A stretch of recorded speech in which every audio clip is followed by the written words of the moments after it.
Hi guys, আশা করি সবাই ভালো আছো। আজকে রিভিউ করব কালকি 2898 সিনেমাটির নাগ অশ্বিনের ডিরেকশান এবং প্রভাস, দীপিকা পাডুকোন, অমিতাভ বচ্চন, কামাল হাসান অভিনীত এই সিনেমা। প্রথমে আসি এই সিনেমার যেই বিষয়গুলো ভালো লেগেছে বা যেগুলো ভালো লাগেনি সেগুলো বলার আগে, এই সিনেমাটি আমাদের পুরাণের ওপর তৈরি। এটা ফিউচারিস্টিক সিনেমা। আপনারা প্রত্যেকেই জানেন যে কলিযুগ চলছে এখন। এই কলিযুগে এই কলিপুরুষকে পরাস্ত করতে 7 চিরঞ্জীবীর সাথে ভগবান বিষ্ণুর অবতার কল্কি তিনি আসবেন। তো এই কল্কি কীভাবে জন্মগ্রহণ করবে এই তার আগের পর্যায়টা এখানে দেখানো হয়েছে। হ্যাঁ, অন্যান্য সিনেমার মতো এই সিনেমাটা ওই পুরাণ থেকে বা মাইথোলজিক্যালকে মডার্ন দুনিয়ার মধ্যে একসাথে করতে গিয়ে ঘেঁটে দেয়নি। এটা খুব ভালো লেগেছে। যেরকম পুরাণে লেখা আছে সেইভাবেই এরা সাজিয়েছে। এবার বলি নাগ অশ্বিনের ডিরেকশান। প্রথম যে পজিটিভ দিক, নাগ অশ্বিনের ডিরেকশান জাস্ট ফ্যান্টাস্টিক। আমি তার ডিরেকশানে প্রথম মুভি দেখলাম এটা, এত সুন্দরভাবে যে একজন একটা সিনেমাকে মানে কোনো খুঁত ধরার জায়গা খুব একটা রাখেনি, এরকমভাবে ডিরেকশন দিয়েছে, এরকমভাবে ডিজাইন করেছে, সত্যি খুব সুন্দর লেগেছে। প্রথম পজিটিভ গেল। Second positive, Amitabh Bachchan, the big B. Unbelievable just. 81 বছর বয়স ওনার। এই 81 বছর দাঁড়িয়েও, 81 বছর বয়সে দাঁড়িয়ে এরকম এনার্জেটিক অ্যাক্টিং, এরকম এক্সপ্রেশন, মুভমেন্ট, যেগুলো আমাদের মতো দর্শকদের তার দিকে আকর্ষিত করে। মানে যারা ভাববেন যে অমিতাভ বচ্চন এখন বুড়ো হয়ে গেছে, এখন আর সেই অমিতাভ বচ্চনের ফেস নেই, তাদেরকে বলছি আপনারা ভুল ভাবছেন। প্লিজ কালকি দেখুন, ফ্যান হয়ে যাবেন অমিতাভ বচ্চনের। এই বয়সেও এরকম অ্যাক্টিং, অশ্বত্থামার চরিত্রে অসাধারণ অসাধারণ, বলার ভাষা নেই। এছাড়াও প্রভাস, দীপিকা পাডুকোন, কামাল হাসান, এনারা খুবই ভালো অ্যাক্টিং করেছে। শাশ্বত চ্যাটার্জি আছেন আমাদের, তিনিও খুব ভালো অ্যাক্টিং করেছেন। এবার হচ্ছে ক্যামিওগুলো, দুর্ধর্ষ ক্যামিও দেখতে পাওয়া গেছে কিছু জায়গায়, সেগুলো খুব আকর্ষিত করে।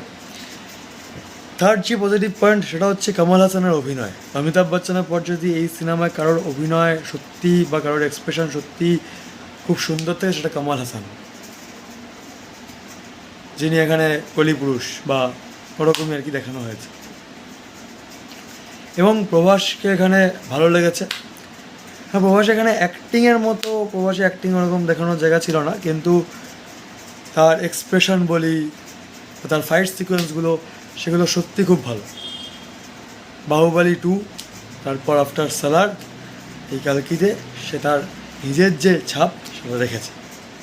আর দীপিকা পাডুকোন তো অনবদ্য, তাকে আলাদা করে কিছু বলার নেই। আর এখানে প্রভাসকে দেখতে খুব ভালো লাগছিল। তার গেট আপ বলি বা তার ফিজিক বলি, সেগুলো সত্যি ভালো লেগেছে। এবং বিশেষ করে প্রভাস আর অমিতাভ বচ্চন, তার অশ্বত্থামা আর ভাইরাবার যখন ফাইট সিকোয়েন্সটা, ও কী যে ফাইট সিকোয়েন্স, কী বলবো, জাস্ট স্ক্রিনে বড় পর্দায় আগুন লাগিয়ে দিয়েছে। আর এখানে অনেক ক্লাইম্যাক্স সেন্সটা এখানে সত্যি খুব সুন্দর। মানে এরকমভাবে ক্লাইম্যাক্স দেখাবে এটা ভাবিনি। এই বিষয়টা মানে সিনেমাটা ওভারঅল খুবই ভালো। এবার আসি চতুর্থ যে পজিটিভ পয়েন্ট, সেটা হচ্ছে এই সিনেমার বিজিএমগুলো যেখানে যেখানে যেই বিজিএম দেওয়ার দরকার সেখানে সেখানে সেই বিজিএম দিয়েছে। Perfect BGM. মানে বিজিএম নিয়ে কোনো কেউ নালিশ করতে পারবে না যে এখানে এটা মানায়নি বা এই জায়গাটা অন্যরকম হলে ভালো হতো, এরকম করার জায়গা নেই। বিজিএম অসম্ভব সুন্দর, সেটা হিরোর এন্ট্রি হোক বা ভিলেনের এন্ট্রি হোক, অসম্ভব সুন্দর হয়েছে। এবং আমাদের যে ভারতের যে মাইথোলজিক্যাল যে সংস্কৃতি, সেটাকে খুব সুন্দরভাবে তুলে ধরা হয়েছে এখানে।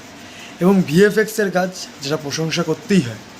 আগেও অনেক সিনেমা বেরিয়েছে ইন্ডিয়াতে যেখানে ভিএফএক্স করার ট্রাই হয়েছে, কিন্তু হয়তো পুরোপুরিভাবে কাজ হয়নি, এরকম হয়েছে অনেক সময়। কিন্তু এই কালকি এই সিনেমাটাতে ভিএফএক্স জাস্ট ওয়ার্ক করেছে, সেটা ফ্যান্টাস্টিকভাবে ওয়ার্ক করেছে। মানে ভিএফএক্স নিয়ে কেউ বলতে পারবে না যে না এই ভিএফএক্সটা খারাপ, এটা বাজে, এটা ভালো হয়নি। ভিএফএক্স নিয়ে কোনো স্বীকার করার, কোনো অভিযোগ করার জায়গাই রাখেনি ডিরেক্টর নাগ অশ্বিন, সেটা খুব সুন্দর লেগেছে। এবার আসি কিছু নেগেটিভ দিকে।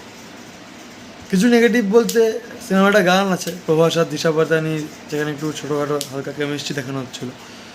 সেই গানটা যে গানের লিরিক্স বলি বা গানের ভিজুয়াল অবশ্যই ভালো, কিন্তু লিরিক্সগুলো ঠিক জমেনি, ওই গানটা ঠিক ভালো লাগেনি। আর এছাড়া এই প্রথম হাফে স্টোরি অবশ্যই বিল্ড আপ করতে টাইম লাগে, প্রথম হাফে সেটাই লেগেছে।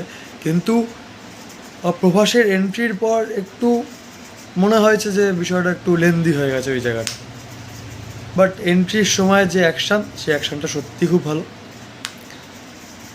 আর নেগেটিভ বলতে এই যে একটু কিছু জায়গায় লেন্দি এবং কিছু জায়গায় কমেডি করাতে গেছিলো, সেই কমেডিগুলো পুরোপুরি ওয়ার্ক হয়নি আমার যা মনে হয়েছে। কিছুটা হয়েছে, পুরোপুরিটা হয়নি। সেটা যদি হতো আর একটু ভালো হতো, বা কমেডি ওইখানটা না থাকলেই ভালো হতো, কারণ এটা যেহেতু একটা সিরিয়াস প্রজেক্টের ওপর সিনেমা। তো এই ছিল কালকির রিভিউ।